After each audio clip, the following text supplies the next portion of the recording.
Good morning, Ocean Scholars. Are you guys ready for a great day?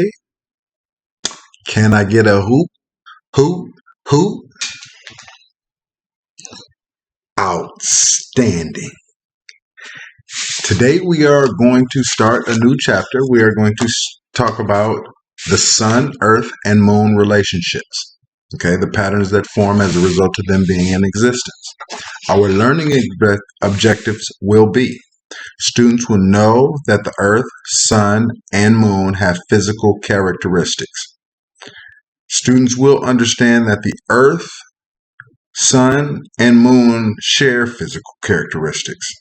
Students will be able to compare and contrast the physical characteristics of the earth, sun, and the moon. Today, we're going to talk about the moon. The moon is a natural satellite of Earth. Basically, when I'm talking about a satellite, it is something that orbits around something else, something usually bigger, something more mass, something of more mass. And that is exactly what our moon does. Our moon revolves around us, and we will go into moon phases and how they actually work. This is going to be a little bit more intense, so we'll definitely take today doing it, but we will probably take several days on this particular topic, and we'll do quite a few exercises. Okay, so let's get to it. It's the moon, la luna. The question of the day is, what is the moon? La luna. Okay, the moon is, I will let you know, it is a natural satellite of planet Earth, our moon. One of more than 96 moons in our solar system. Now, the other planets, a lot of them have moons with them. I think only one of them, I think there's only one planet, or the first two planets don't have moons because they're so close to the sun. I'm pretty sure that the sun would take their moons away from them. And let's talk about our moon. That's the one that's important. We're going to spend a little bit of time on our moon and the phases, basically how we can see the moon based on the right light it reflects back to us off of the sun. And that's all dependent on the position, the relative position between the earth and the sun. Okay? And the moon is the brightest object in our north sky. It appears large, but it is only because it is closer to the earth than the sun or any other celestial body. It is, however, about 25% or 1/4 the size of the earth. It's not big at all. So our gravity is about, actually I've heard different estimates, and they say it might be 1/6 or 1/4. That's pretty much right. So that's pretty much in the range. So it has way less gravity than us. It does have gravity because it does have mass, just like the sun and the earth, but it has way less gravity. So if I were at 25% gravity, I weigh 160, 170 pounds. I would weigh about 40 pounds on the moon. 1/4 the size, 1/4 the weight. And that's what weight is. We talked about weight. Weight is the pull of gravity. Now on the moon, my weight would be different. However, my mass is like 90 or 80. It's in the 80s, the low 80s. That's what my mass is, and that's kilograms. And that will never change no matter what place I go to. However, my weight will change because of the pull of gravity on my body. Okay. Now let's talk about the moon. Has a core, just like we do. The moon has, like the earth, has a solid core made of mostly iron. It's a rock. The moon rotates on an axis similar to the earth's rotation, only slower.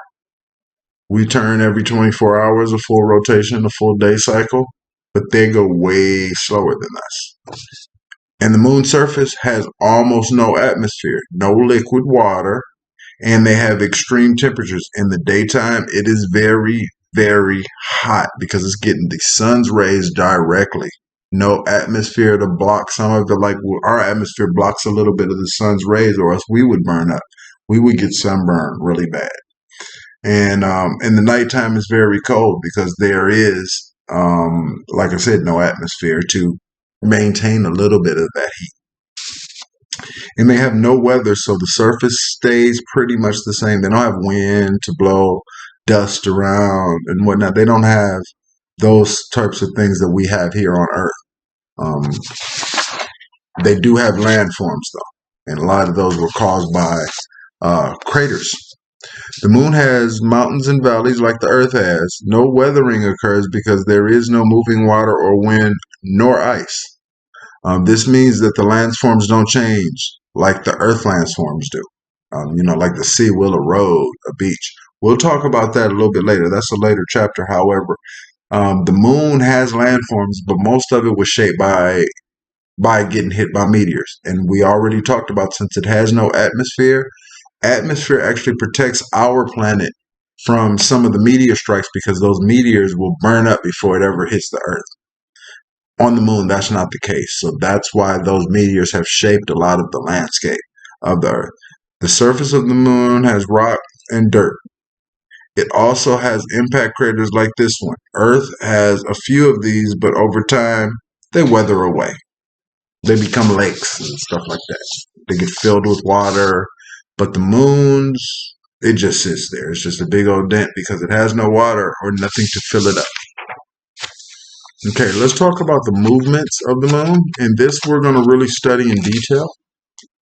Okay, Maria, sea-like area, but it has no water. That's one of the features of the moon. Okay, and we have been able to observe this by observing it when it in its many phases, by looking at the lit part, the part that's actually lit by the sun, and we can study the surface features. Now, Maria is the sea, is like a sea. It has no water, so it has the shape of the sea, but it has the shape of a sea with no water in it. There is no liquid water. Okay. And the same side of moon always faces Earth. Weird, huh? And that has more to do with the moon revolving around us. It changes very little. Okay, it's just a phase. Now the moon has and practically 8 phases, basically. However, our basic phases that we are going to focus on is going to be new moon, which you can't see it, and that's because we're looking at the dark side of the moon. Then we go to the first quarter, which you'll only see half of it, because only half of it is receiving the sun's rays that we can see. Okay. Then we have the full moon, which is receiving pretty much all of the sun's rays because it is on the other side of the sun than us, and we're looking back at us. The sun is reflecting the sun's light back to us, so we see a big old full picture. Then the third quarter, when it starts to disappear, starts to wane.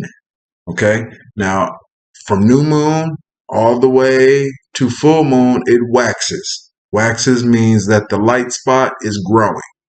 Or once it gets past the full moon, it will start to wane. That light spot will start to get smaller and smaller and smaller and smaller and smaller until it's back into its original phase, which was the new moon. Okay? The moon has gravity, but like I said, much less gravity than Earth, because the moon has so much less mass, being only 1/4 our size.